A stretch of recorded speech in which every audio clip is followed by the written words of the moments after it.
एकनाथ शिंदेंनी ठाकरेंच्या शिवसेनेच्या 6 खासदारांना फोडलं आणि उद्धव ठाकरेंना पुन्हा एकदा मोठा धक्का दिला।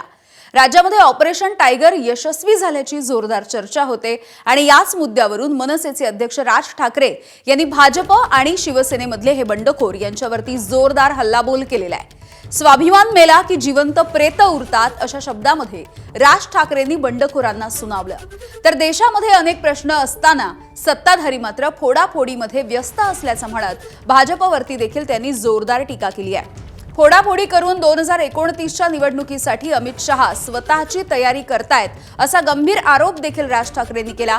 दरम्यान राज ठाकरे यांच्या आरोपांना भाजपचे प्रवक्ते नवनाथ बन यांनी उत्तर दिलंय।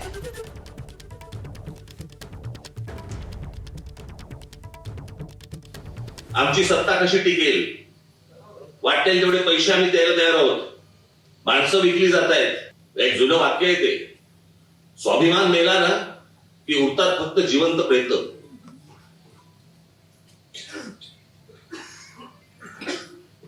आणि हे ज्या प्रकारचं राजकारण आता महाराष्ट्रामध्ये देशामध्ये जे सुरू आहे, भविष्यातल्या येणाऱ्या पिढ्यांना आम्ही काय सांगणार आहोत? आम्ही विकले गेलो। शिवसेनेचे 6 खासदार हे भारतीय जनता पक्षामध्ये न जाता शिंदेकडे गेले।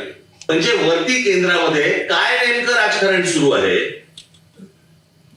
आणि 2029ची ही अमित शहा स्वतःची तयारी करत आहे। एवढे सगळे प्रश्न आज भावापासून देशासमोर उभे असताना आमच्याकडे काय चालू आहे? आमची सत्ता टिकावी म्हणून आम्ही करोडो रुपये टाकायला तयार आहोत। आम्हाला खासदार फोडायचे, आमदार फोडायचे, नगरसेवक फोडायचे।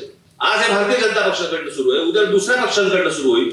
अंतर्गत ज्याला म्हणतो ना, एक वाद, ज्वालामुखी, त्रास, असा जो गोंधळ सगळा जो आहे ना, हा या देशापेक्षा भारतीय जनता पक्षात जास्ती आहे। इतकं आतून सगळं त्यांच्याकडे पण पेटलेलं आहे। आता फक्त नरेंद्र मोदी आहेत, एक तिकडे एक मॅग्नेट आहे, त्याच्यामुळे सगळं शांत आहे। पण मला असं वाटतं की तुम्ही तयारीत असणं गरजेचं आहे। ज्या वेळेला वेळ येईल त्यावेळेला तुम्ही घट्ट जमिनीत पाय रोवून उभे असलेले मला दिसलेले पाहिजेत। सन्माननीय राज ठाकरे यांनी भारतीय जनता पार्टीच्या अंतर्गत राजकारणामध्ये मतभेद शोधण्यापेक्षा आपल्या पक्षाकडे थोडंसं लक्ष द्यावं।